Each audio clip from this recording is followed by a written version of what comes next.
Welcome to ICE Webinars, a cool place for hot topics. ICE Magazine is proud to bring our monthly webinar series to the imaging industry.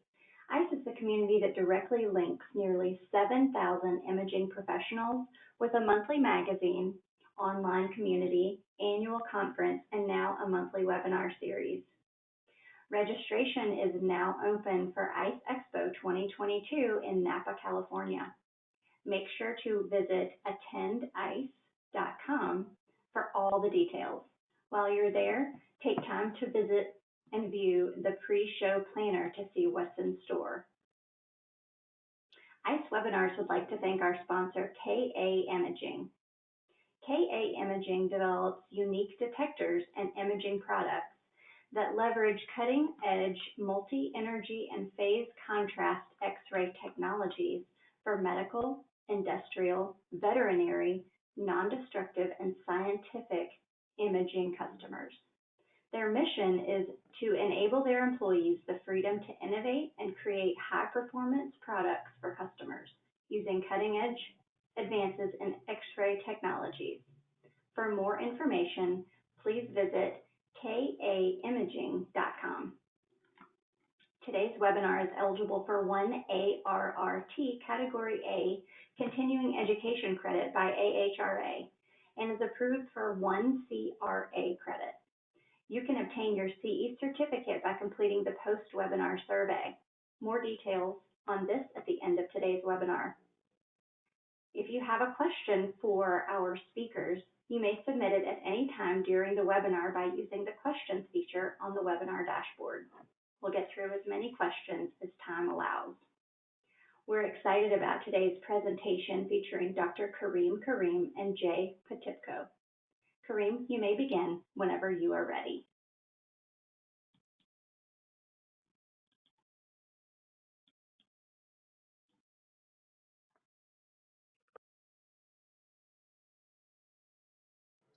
Thank you so much for that, Jennifer, and also we're very pleased to partner with ICE.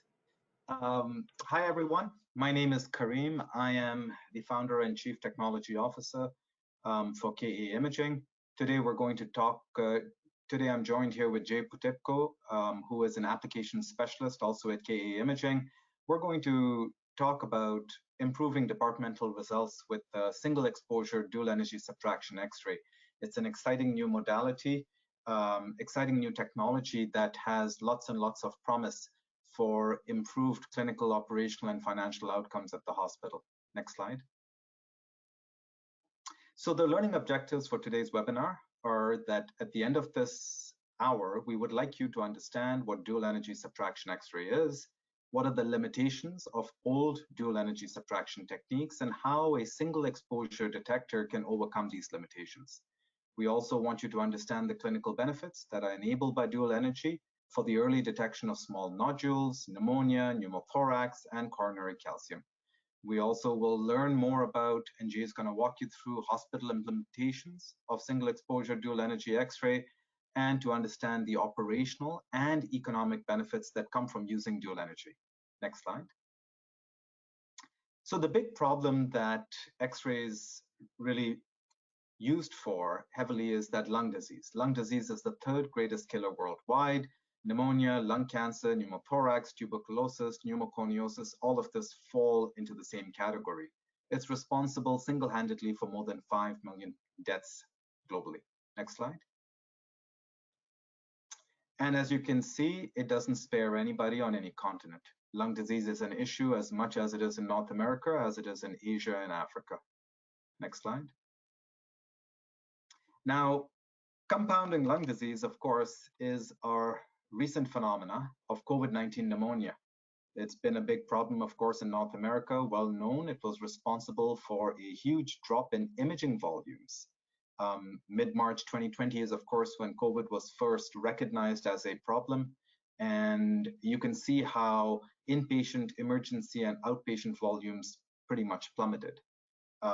American Hospital Association said that US hospitals lost $50 billion USD in April, mostly due to canceled elective procedures. And some US healthcare providers also filed for bankruptcy, and there's been quite a bit of consolidation. Next slide. The one kind of silver lining in all of this is actually X-ray, whereas volumes for pretty much every medical imaging modality, ultrasound, nuclear, MR, mammo, interventional, CT, they all dropped across the board. The one thing that did see an increase in volume was X-ray, and that was primarily X-ray being used in the emergency for walk-ins, and that was primarily portable X-ray. Portability, as we all learned over the course of COVID, is very, very important when it comes to imaging, because when you have an infectious patient, you don't want to spend a lot of time sitting there cleaning rooms, because that really affects workflow. Next slide. So WHO in June 2020 also recommended using chest X-ray imaging for COVID-19 patients in a number of scenarios. When the PCR test is giving you a negative, but the patient is clearly symptomatic, the PCR test is delayed or not available for a symptomatic patient, figuring out whether you should admit a patient into a hospital who's got mild symptoms, determining if the patient should be in ICU or not, and actually figuring out if patients who are in ICU should continue to be in ICU, because it can also be used for longitudinal monitoring. Next slide. Which is what brings us to today, and we're talking about X-ray and different types of X-ray imaging and the innovation that dual energy has brought. So I think everyone is quite familiar with this slide. You've got X-ray that's used in a fixed room, and you can see on the left-hand side, the lady is holding a X-ray detector. You can also see the X-ray sources. On the right side, you see the mobile X-ray, and in this particular case, the detector is just hiding in its slot. But really, these are the two ways in which you see X-ray being deployed in departments in hospitals today. Next slide. Now, X-ray, as most of you probably know, is the biggest medical imaging modality. It's, of course, the original medical imaging modality. Röntgen discovered it back in 1895. Marie Curie was the one who actually socialized its use, especially in World War I, when she drove around a little truck and took X-rays of all the wounded. Even today, 2 billion procedures are carried out annually for X-ray. That beats hands down anything else that even, like there's nothing that even comes close to it. And 60% of all medical imaging uses X-ray. You can see chest is, of course, a big driver for X-ray, but so is spine and abdomen and extremities and others. Next slide. And here's a nice image showing Röntgen's first X-ray and today's X-ray. And while there are some differences, especially in sharpness, in 120 years, there hasn't been a huge amount of change in the information that X-ray provides. While I can still see, I can still see the bone just as clearly as I did back in the day, but the soft tissue is really hard to see. Next slide. So the main problem, of course, for X-ray, and this is a well-known problem, is that X-ray is limited on tissue differentiation. You can't tell the difference between soft tissue and bone because X-ray just creates shadows of the body, right? Now, there is a solution to this in X-ray. It's been around for a long time, dual energy X-ray, but unfortunately, it hasn't gained traction. And today we're going to learn why that's the case. Next slide. So what is dual energy? So when we talk about a traditional X-ray, and I promise I'm not going to show you a lot of equations, so don't worry. Traditionally, when you have X-ray, it's a polychromatic source. So the source contains, like when it shoots out a 120 kV beam, that's actually a spectrum, right? It's a broadband spectrum. You have lower energies in there as well. But really the X-ray detectors, the sensor plates, they just see that as, in a sense, an average energy. What dual energy physics does is it breaks up that X-ray spectrum and tries to separate different energies in that spectrum. So take, for example, this figure that you have in front of you. You've got an object that has soft tissue, and then you've got, on the left, an iodinated vessel or calcification. An X-ray of the same energy passing on the right through just the soft tissue versus one that goes through the soft tissue and the iodinated vessel will have very different absorption and very different characteristics. And that's primarily because soft tissue doesn't absorb a lot, whereas the iodinated vessel or calcification will absorb more. So their characteristics are different. Next slide.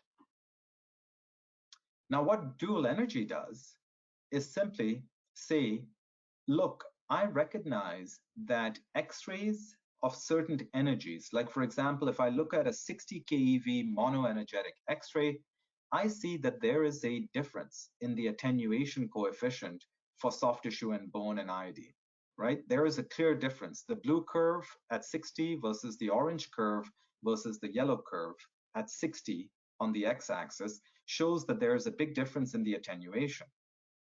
If I can get two energies, say 60 and say 120, now you can see that there is a difference between the attenuation in soft tissue at 60 versus soft tissue at 120, and the same for bone and the same for iodine. This difference is quite useful because it allows us to separate parts of the body that absorb bone more from those that the x-rays that are absorbed more in bone from the x-rays that are absorbed more in the soft tissue.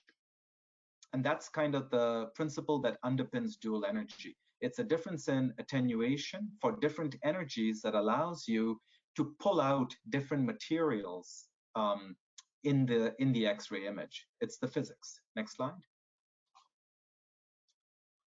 And the way you pull it out is ridiculously simple. All you're doing is a subtraction.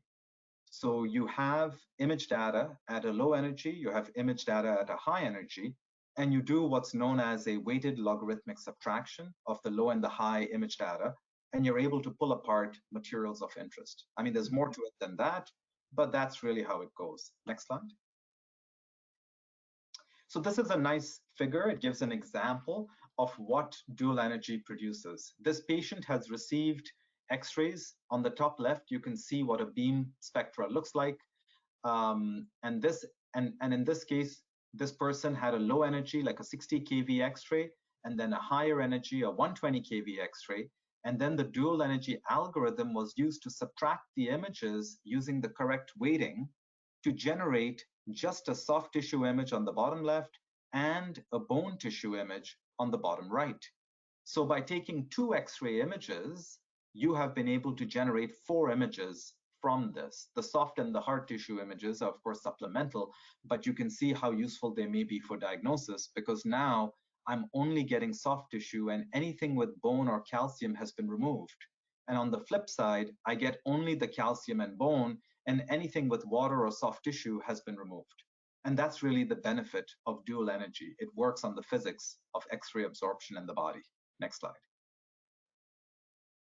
Now, the benefits of dual energy X-ray are plentiful. You obviously get better patient outcomes because it's early disease detection. There's lots of literature that shows how effective dual energy is at picking up a variety of diseases: pneumonia, coronary calcium, lung cancer, lung nodules, pneumothorax, tuberculosis, the list can go on. You also have better safety for the patient and the operator. It's less radiation than a CT, and obviously the higher accuracy allows you to reduce diagnostic error and malpractice, especially in places like missed nodules. You also get higher operating efficiencies because now the images are so useful, because you get soft tissue, bone, and regular X-ray, that a variety of clinicians and departments, radiologists, internists, ICU residents, they can all make accurate diagnoses. Their ability to diagnose is improved. And lastly, of course, the adoption cost is much lower than a CT, right? So there are lots of savings here. And from a workflow perspective, it maintains an X-ray workflow, so you get the throughput advantage. Next slide. The big question then, of course, that remains for everybody is, well, if dual energy is so good, why is it not more popular? Next slide. And the answer to that comes from the threefold trifecta. You've got the issue of access, quality, and cost. From an access perspective, because dual energy typically uses 2 X-ray shots, you end up with higher radiation per scan, So there are very limited use cases that allow you to use more radiation. Secondly, it's not portable, and X-ray is pretty good in a static. It's the portable where the real benefit could be had, but dual energy solutions have not been portable to date. And because of the radiation and the lack of portability, and they also don't provide lateral images, it can't really substitute standard chest X-ray. So it's like a niche use modality. It's usually an option.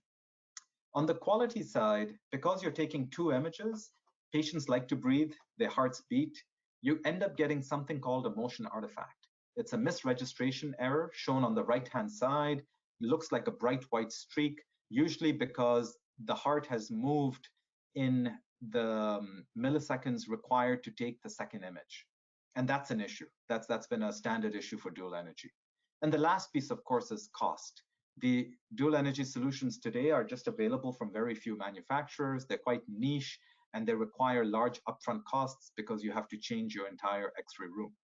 So dual energy solutions to date have seen slow adoption because of motion artifacts, the higher radiation, and the workflow issue, change in workflow, obviously, and expensive systems. Next slide. Now, to walk you through historically what happened with dual energy, dual energy was invented, or kind of discovered rather, in the 1970s. In the 1990s, the most popular commercial dual energy solution was actually through Fuji. And what they did was they used something called a dual layer detector technology. So they took two CR plates and they put a copper mid filter in the middle. The idea was that you would use a conventional X-ray source, you would turn on the X-ray exposure, and the top layer would capture some of the low energy photons, and then the copper mid filter would filter out the stuff in the middle, and then the bottom layer would get high energy photons. By doing this, the top layer and the bottom layer had two spectrally different images, which would allow them to obtain dual energy subtraction. The idea was good in principle, but the implementation had some challenges. The biggest implementation issue, of course, is the copper mid filter. More than half the incident photons were lost in the copper mid filter, leading to a pretty poor dose efficiency. And in fact, this solution is no longer used today. They took it off the market. The dual energy image quality was a function of basically the copper mid filter. If you used a good thick mid filter, you would get a good dual energy image, but you would drive the dose to be very high. So it was not a good solution, but it was a solution, and lots of literature and clinical studies were done in the 90s that actually showed dual energy was excellent at picking up nodules. Next slide. In 2000s, GE introduced a new type of dual energy where instead of using a sandwich layer detector, they went and used a special X-ray source, which allowed them to switch between a low energy and a high energy quite quickly, but they used a regular digital detector. In this particular case, there was some improvements because you got your low energy X-ray separate from the high energy, so you could optimize. The dose efficiency was definitely better than the 90s, but you still had to take two exposures, so it was not as low as that of a chest X-ray. You also needed to make sure the grid was always there, which increased the dose, especially to patients who may not have needed a grid. So higher radiation was an issue. The image quality was pretty good, except it was muddled with motion artifacts that we've seen previously. So people don't really like motion artifacts because it's a bit of an uncertainty in the image quality and image consistency. Next slide. And in 2010, bone suppression software started to become popular. Now, bone suppression software, I have to specify, is not really dual energy because it's not based on physics. It's based on morphology or anatomy, if you will. So the software recognizes what a bone looks like, the software recognizes what a nodule looks like, and then tries to perform bone separation. Doesn't really do differentiation as we've talked about from dual energy. The advantage of this software is that it used the same X-ray image as the chest image. So the dose efficiency was exactly the same as a chest X-ray. But the disadvantage of this is the bone suppression is actually not as good as dual energy.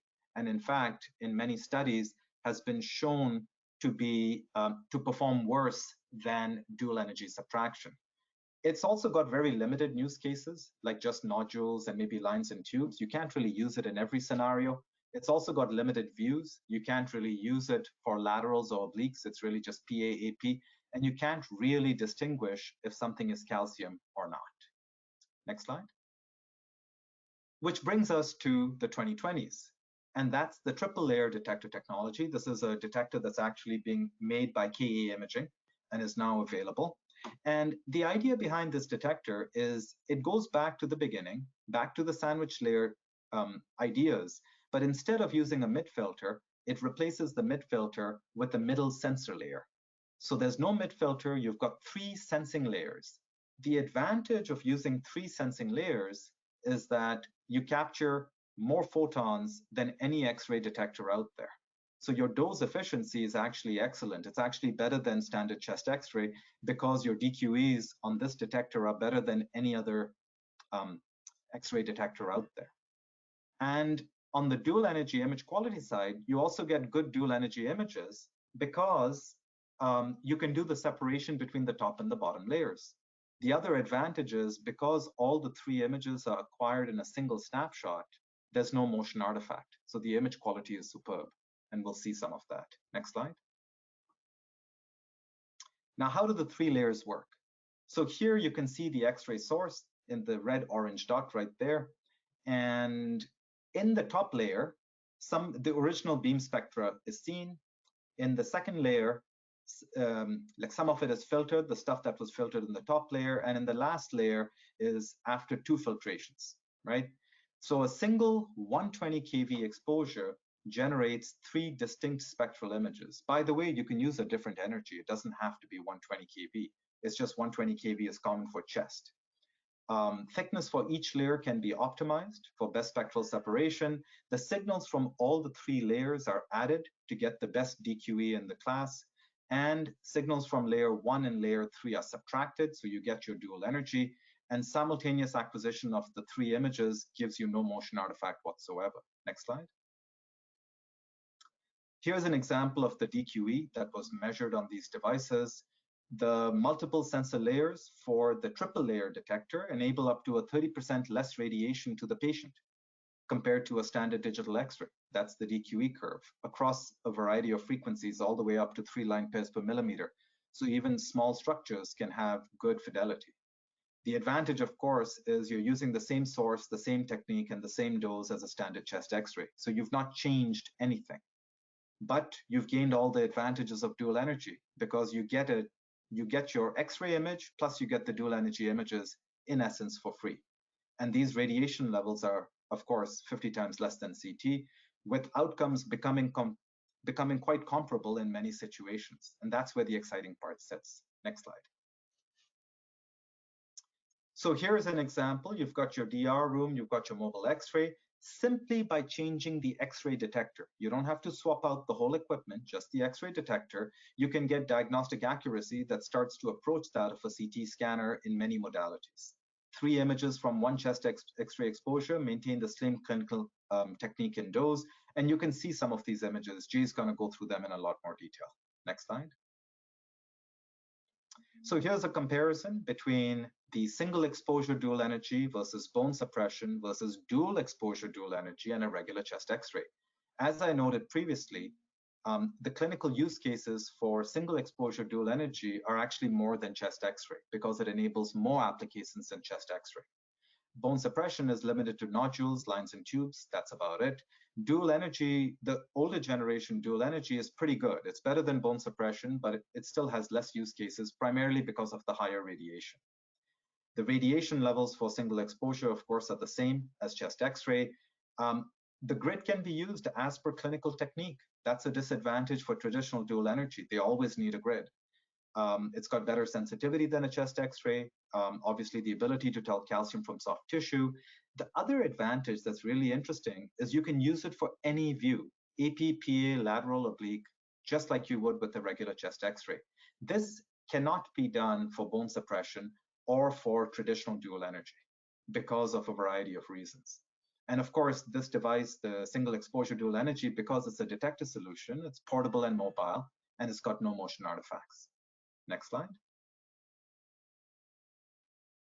So just to give you an idea of motion artifacts, these are 3 solutions from other vendors who have been selling dual energy for quite some time in the market. In each of these bone images, you can see motion artifact quite clearly. Whereas if you look at the solution on the right, that's actually single exposure dual energy, you'll notice what's striking is that there is no motion artifact. And again, not a surprise because the 3 images are acquired simultaneously. Next slide. So what do these situations have in common? And this is what we mean by dual energy being a game changer. In one case, you've got trauma at the roadside, you've got a long-term care patient, an emergency ward, and an ICU. All of these 3 situations, next slide, require mobile diagnostics. That's essential to save lives, and this is where dual energy portable X-ray can be a real game changer. Next slide. Okay. I'll pass it off to Jay now. So my name is Jay Potipcoe. I'm the clinical application specialist for KA imaging, and my background's in CT and in general radiography. So it's a pleasure to talk to you about something that's quite interesting on my end here. So we're asking, what clinical and economic benefits can dual energy X-ray provide to imaging departments? And that's what I'm going to go through now. So it has multiple benefits for some pretty diverse stakeholders. So if we look at hospital administrators, it has an excellent overall benefit to the operations efficiency and effectiveness of the care provided by the hospital. In terms of the radiologist, we have more accurate, more confident diagnoses and one-click access to supplemental DE images, one soft tissue and one bone image. For the technologist, it leverages all of the existing workflows, techniques, and clinical parameters that they're used to, and also of particular interest, it's portable and produces excellent quality portable images. That's one area that, it can be very challenging to get a high quality image, and the way that Reveal or that single exposure dual energy works, it really opens up the parameters in terms of what can be done with portable imaging and makes it a lot easier to get a high quality image. And of course, for the patient, they benefit at the end. Early diagnosis equal more treatment time at no extra dose. Okay, next slide. So here we have some cases that we'll go through to just kind of highlight the ways in which single exposure DE can kind of change the game, so to speak. So this case here, it was initially read as normal. Without the DE images at first, the radiologist was shown a conventional DR X-ray and read it as normal. But there's actually an apical lesion that's hiding under some bone there in the upper lung on the patient's right side. So when given the DE images, the radiologist actually noticed that there's a prominent lesion there that needs to be obviously looked at. So without the dual energy images, the patient would have gone home thinking they were fine and lost out on some proactive treatment time. So next case. This case here just goes to show kind of the power of the differentiation in single exposure DE. So there was a granuloma here that was believed to be calcified when the radiologist was just given the DR image. But when he or she was given the 2 supplemental dual energy images, it was said with full confidence to be a calcified granuloma, being that it is seen in the bone image only and completely absent in the soft tissue image. There is, however, kind of a lot more going on with this story, and there's a mass behind the heart that's not seen in this PA image. So we've said again, existing dual energy cannot perform lateral images for a variety of reasons.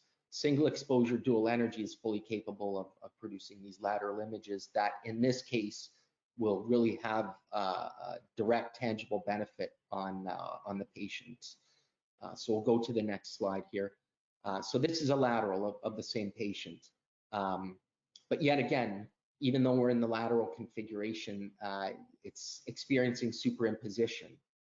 So the lesion is overlapped by a calcified joint there.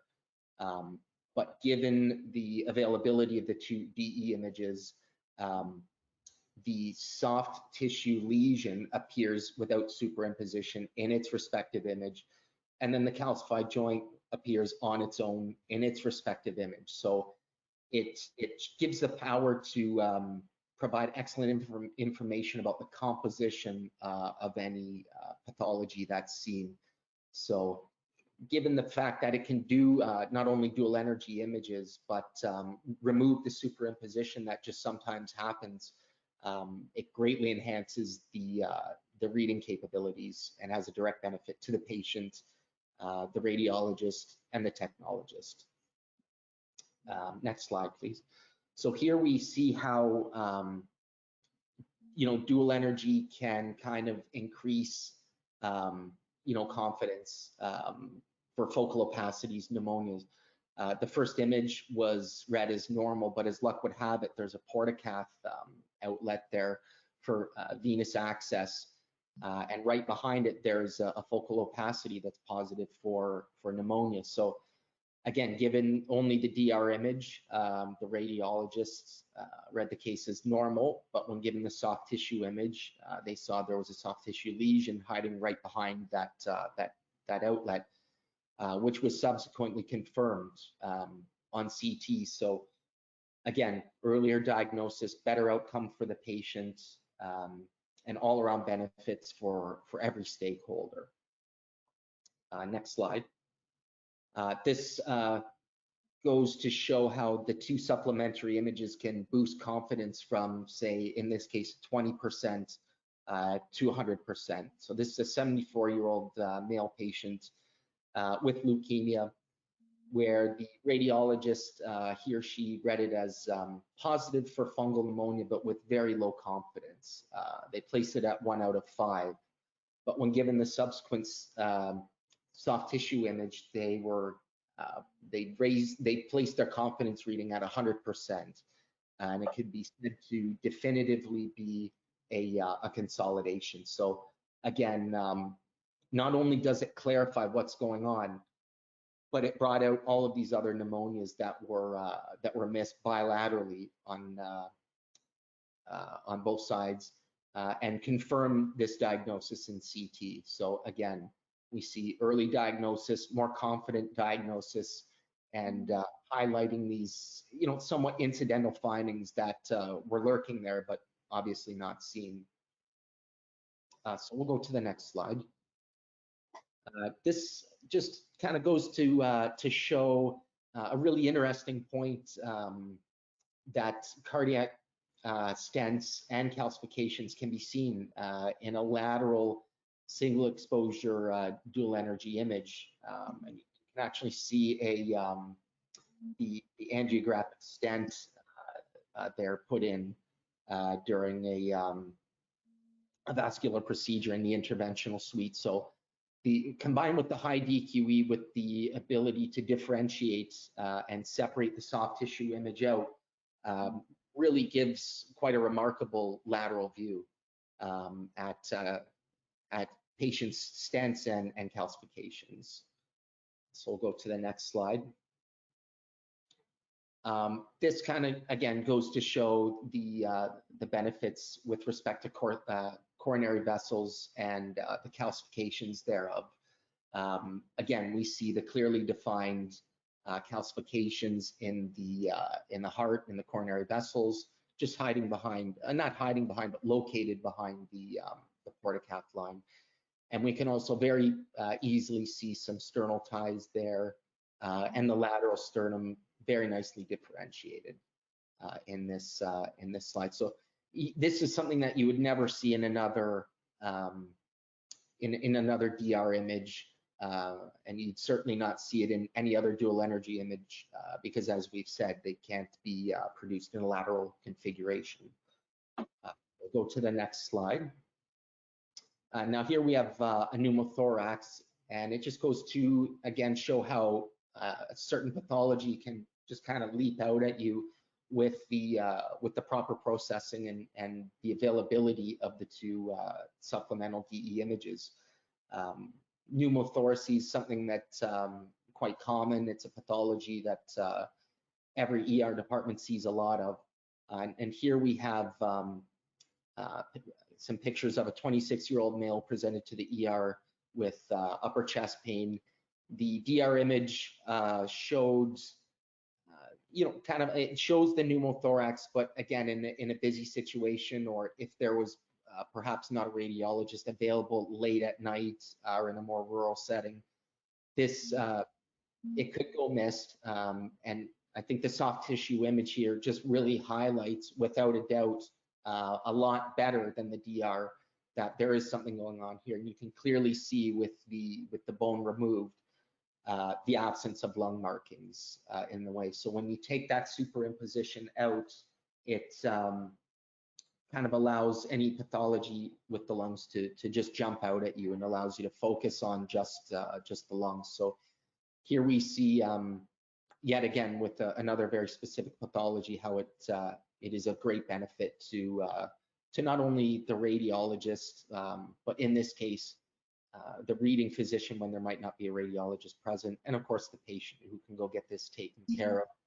of before it gets out of control and really progresses.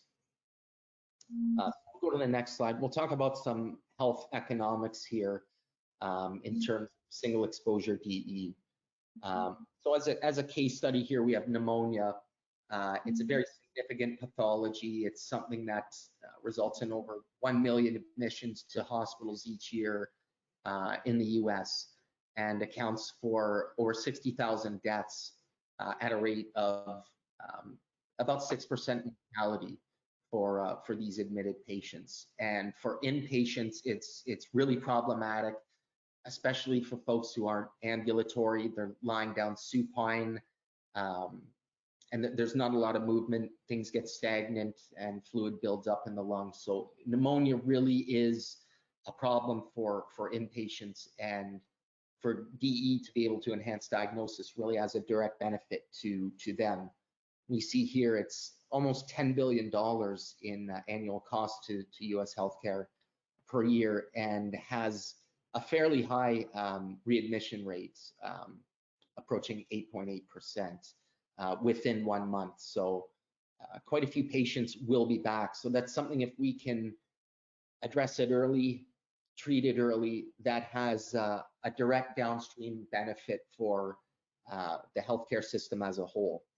37% of these cases are self-insured, and in many cases they don't end up paying for the treatment, so the hospital ends up running at a loss for that case. So if we can resolve these issues as they occur and create less of a readmission flow, it'll have again a direct benefit for the self-insured folks who compose a lot of these revisits to the ER for pneumonia. Next slide, please.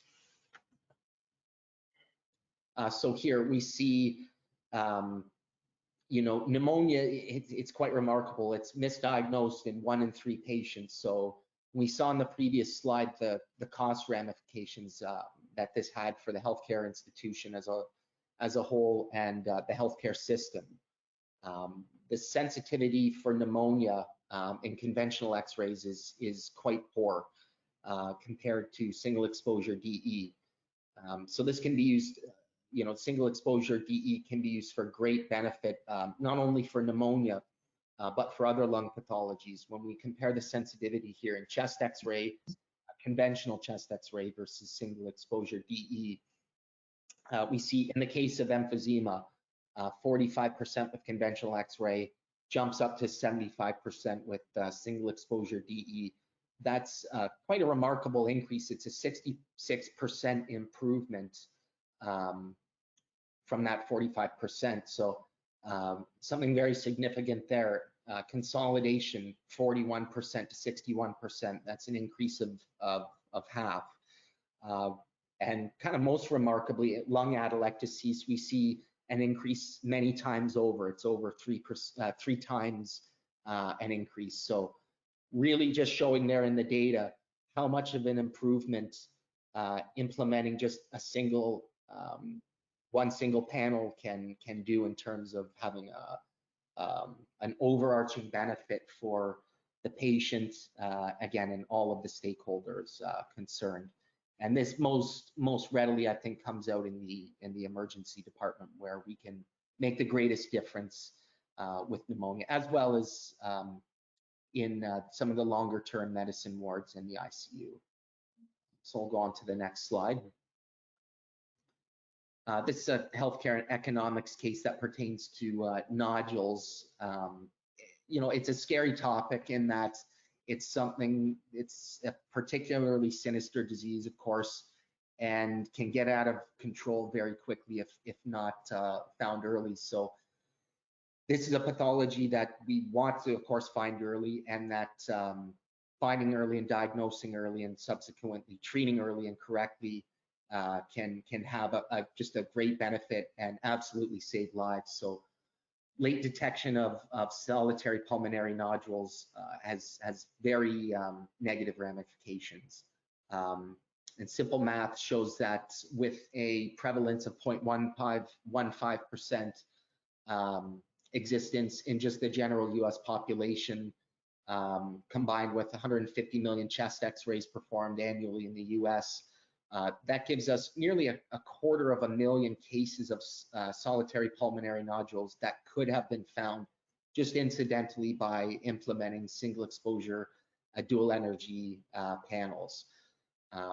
When we kind of extrapolate that and look at some of the costs and effects down the line, data suggests that statistically about 1.6 out of every 1,000 cases of missed nodules will result in legal action, resulting in $100 million annually of lawsuit payouts for just missed nodules alone.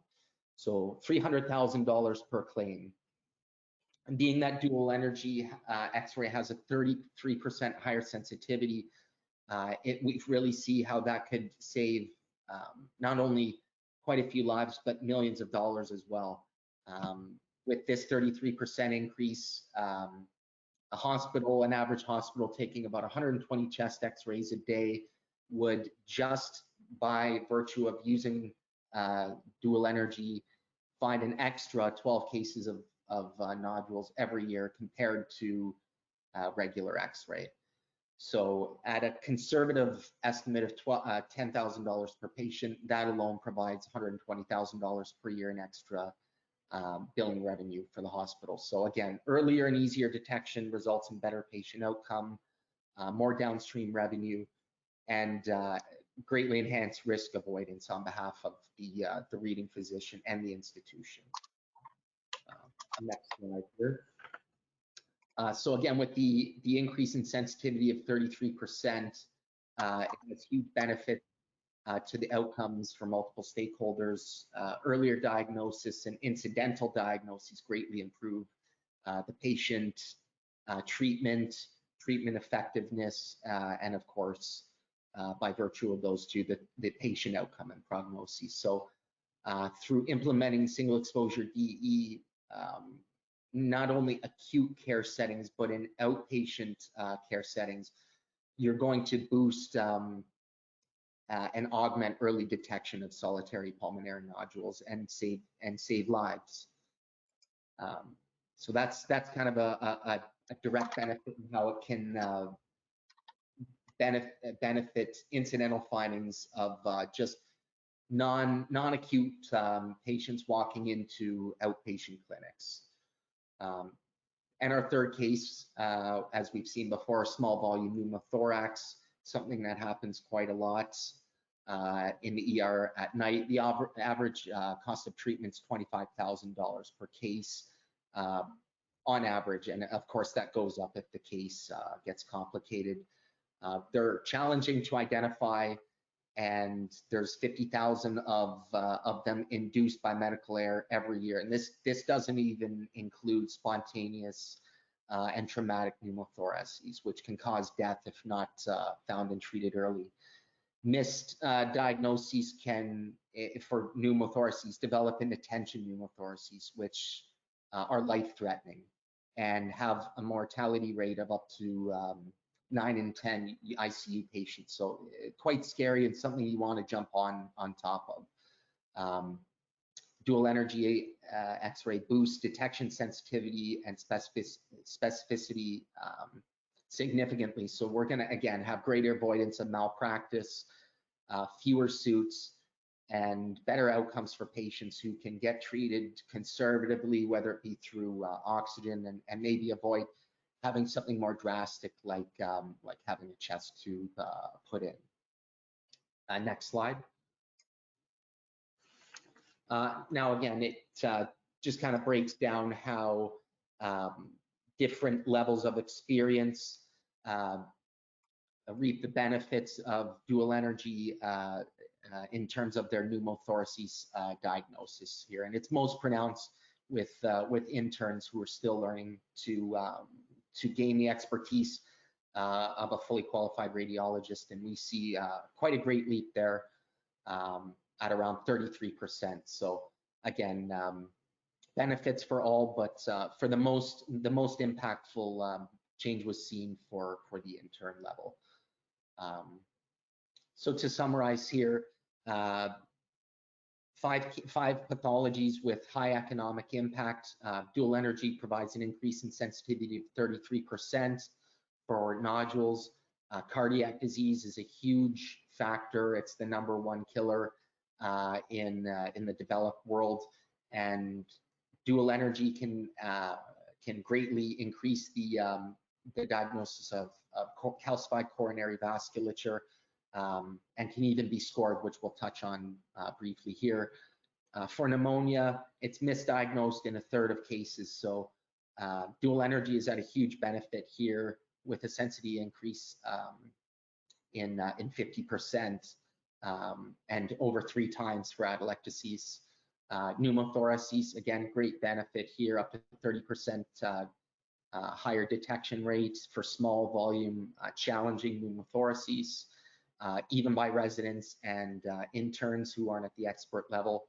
And finally, tuberculosis, something that's a huge factor across the globe, and results in 1.5 million deaths annually. So given that single exposure DE can result in 30% increase, the benefit here becomes quite powerful in that you really see how many lives could potentially be saved by implementing DE in areas of the world where there's a high TB prevalence rate.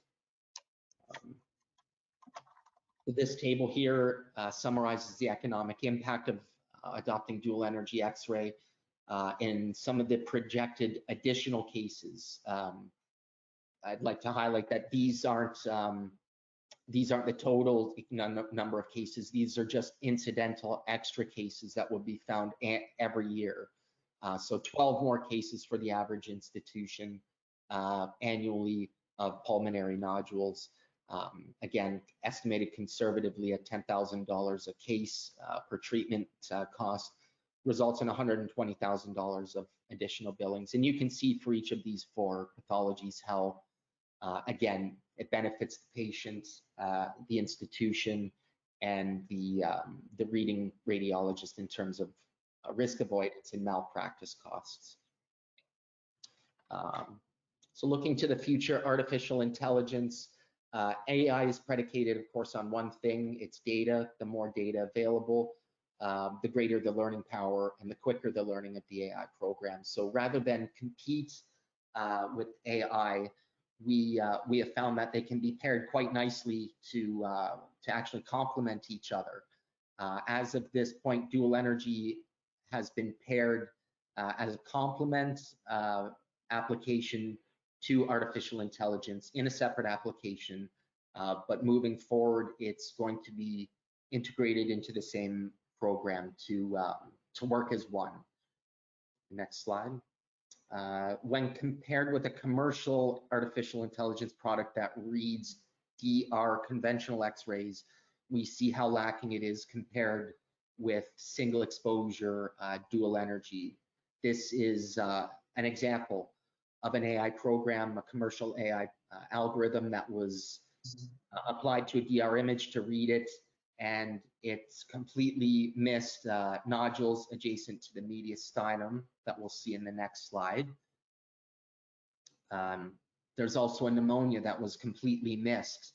But when we look at the dual energy images, it would not take a machine to see this. And in fact, it doesn't take a trained expert to see that there's quite a prominent pneumonia there, as well as some mediastinal calcifications. So given that the artificial intelligence program missed this in the reading of the conventional X-ray, it goes to show that compared with single exposure DE, still has a long way to go and is not is no comparison to DE. And just looking towards the future, a lot of patients can be spared the extra radiation of a CT calcium scoring test.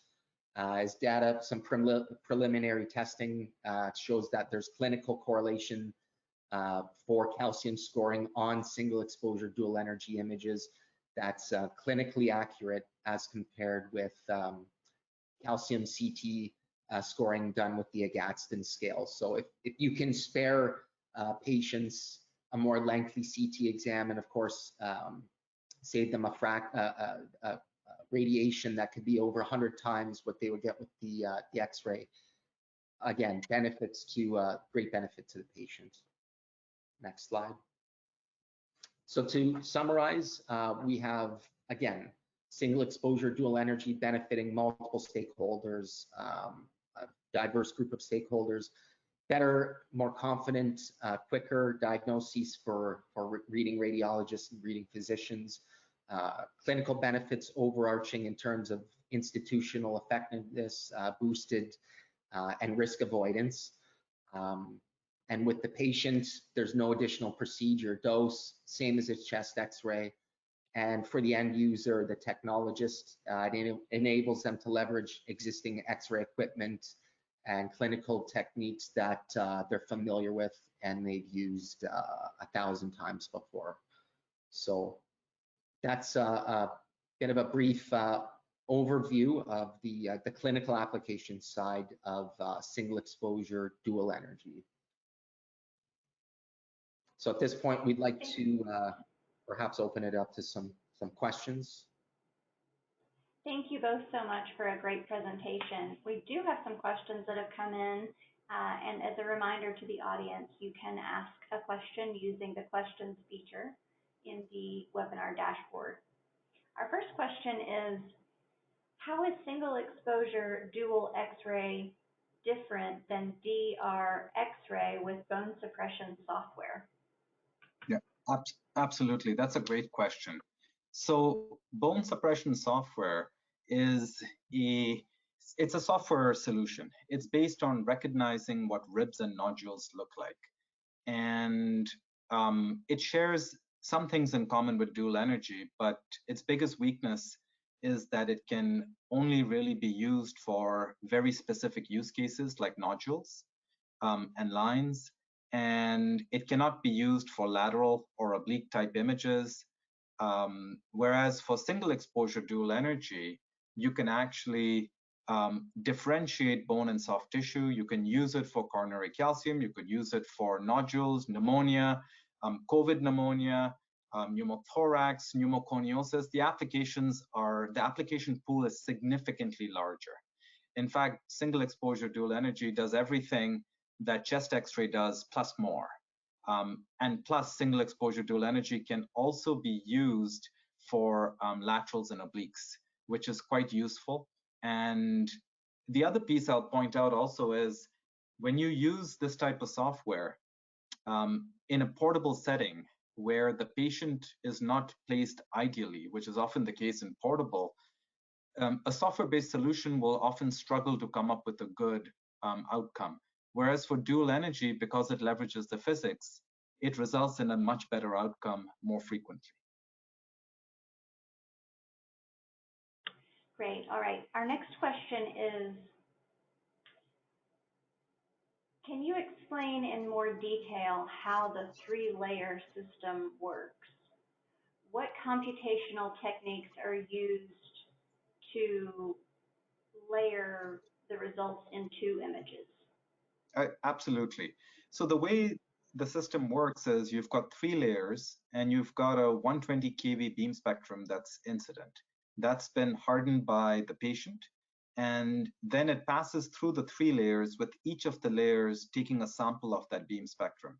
So the lower energy photons get absorbed in the top layer, the middle energy in the middle layer, and the high energy in the bottom layer, roughly speaking. It's statistical, but roughly speaking, that's what happens.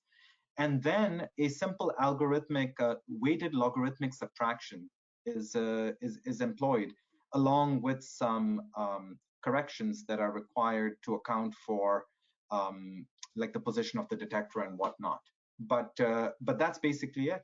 And you get an image, and you get your dual energy data that just comes right out. And at the same time, you can simply add the signals from each of the three layers, and you get your conventional X-ray image. So you get both the conventional X-ray image plus two supplementary dual energy images in a single exposure at the same dose, the same technique, and using the same X-ray source as a chest X-ray. Perfect. Our next question is, are dual energy radiography and phase contrast X-ray imaging essentially the same thing? No, they're not.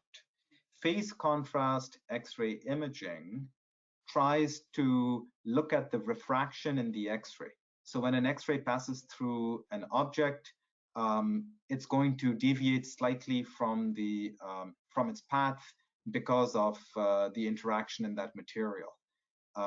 Phase contrast X-ray has not really been clinically demonstrated on full-size patients. I think it's still in clinical study for breast cancer.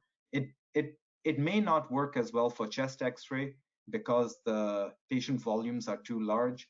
Dual energy, on the other hand, is very different. It's been around for 40 years, and it's looking at, as I mentioned earlier, the attenuation of different energy X-rays in different materials.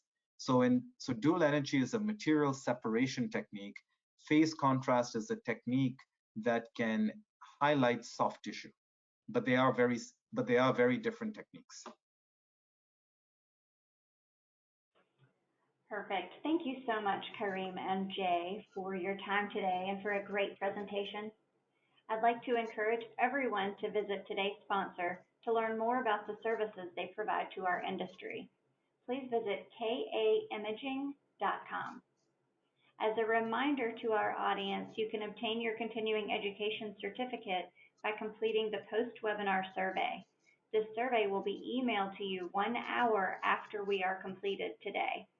You must complete the survey to receive your 1 continuing education credit, and you will be able to download your certificate as soon as the survey is submitted. If you have any questions, you can reach us at webinar@mdpublishing.com. ICE Magazine is proud to bring our new monthly webinar series to the imaging industry. Thank you for being part of the ICE community. For more information about our upcoming webinars, please visit icewebinars.live. Thank you all and have a great day. Thank you.